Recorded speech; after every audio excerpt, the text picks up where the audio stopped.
¿Qué tal, alumnos? Ahora vamos a estudiar, vamos a analizar la unidad 1, el punto C.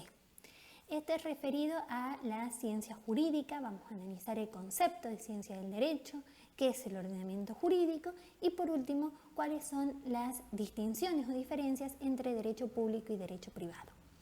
Recordemos que en el video anterior hemos analizado todo lo referido al fenómeno político, lo hemos definido, hemos establecido sus características y demás. Ahora vamos a hacer lo propio con respecto a la ciencia jurídica. ¿Sí? Esto nos lleva a preguntarnos, ¿en qué consiste la ciencia jurídica o ciencia del derecho?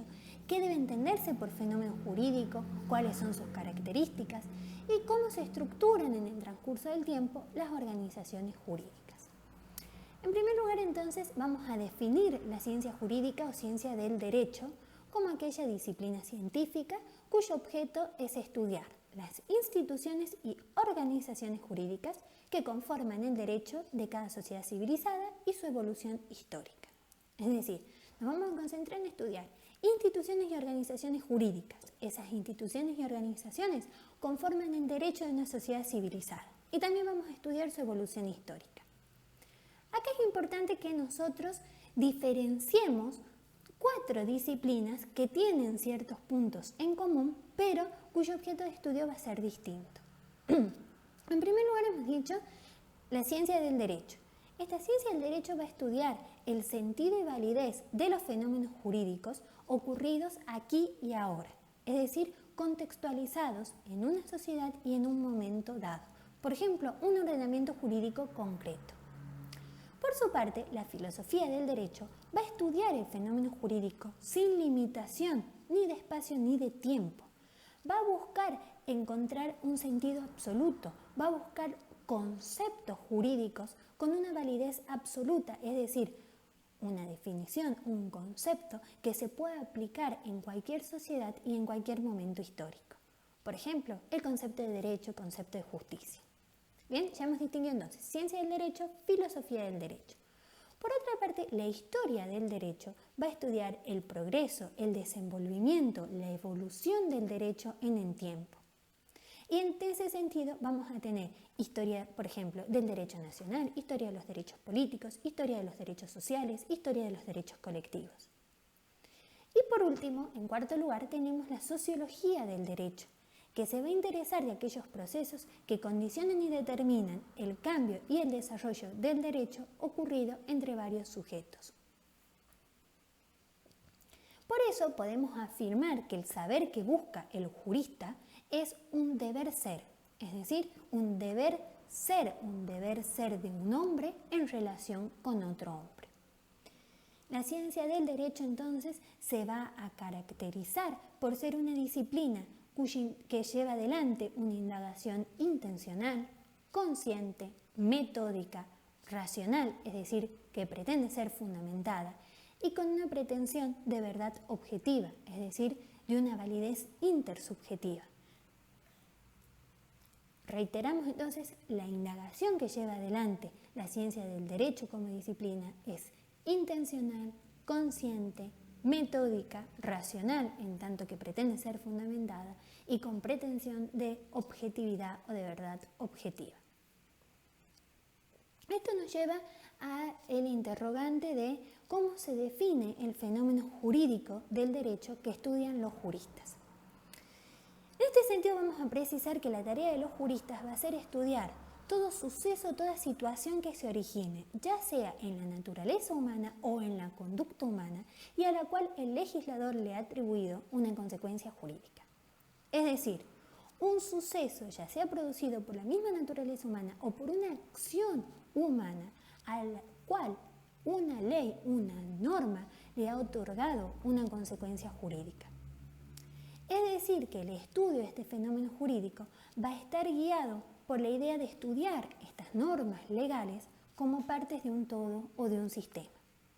Es decir, que la tarea del jurista va a estar guiada por la idea del orden jurídico.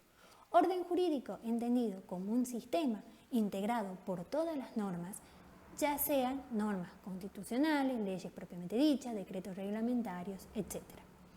¿Qué queremos decir con esto?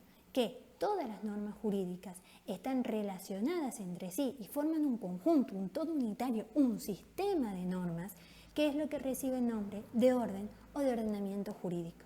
Y en ese sistema, en ese orden, cada una de las normas que lo integran tienen su propio lugar. Esto nos lleva a determinar la característica principal del fenómeno jurídico. Esa característica principal es la unidad entre el fenómeno jurídico y el ordenamiento jurídico. ¿Qué quiere decir esta unidad?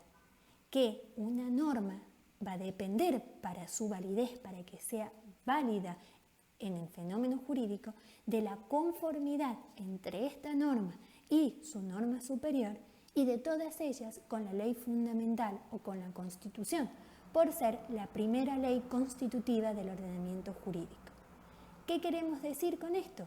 Que una norma que integre este ordenamiento jurídico tiene que siempre estar de conformidad, no puede ir en contra ni de una norma superior a ella dentro de ese ordenamiento, ni lógicamente a la ley fundamental o a la Constitución, que es valga la redundancia, la ley constitutiva de ese ordenamiento jurídico, de ese sistema, de ese todo unitario.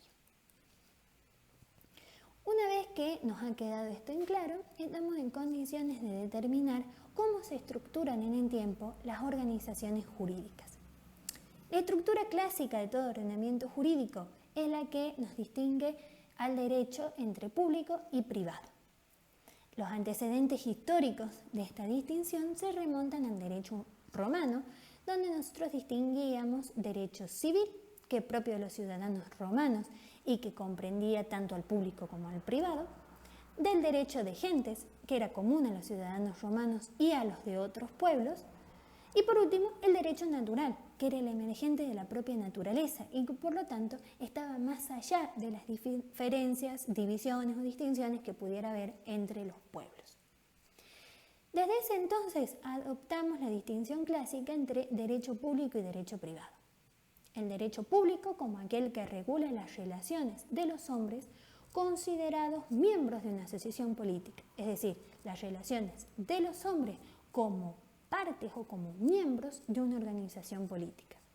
Se va a preocupar entonces del gobierno del Estado, la organización de los distintos poderes, las relaciones de los ciudadanos con los poderes públicos. Por otro lado, en cambio, el derecho privado va a regular las relaciones entre los particulares, entre los individuos entre sí.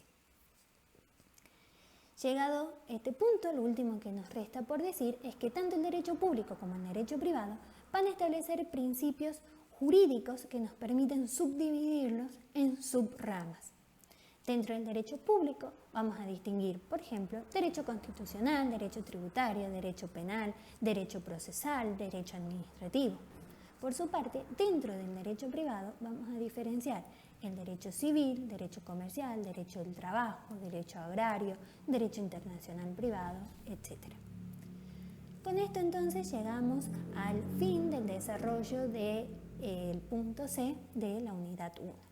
Recuerden que cualquier duda, cualquier consulta, están disponibles los foros en cada una de las aulas virtuales, donde pueden plantear sus inquietudes y cualquiera de los docentes de la cátedra les va a estar respondiendo.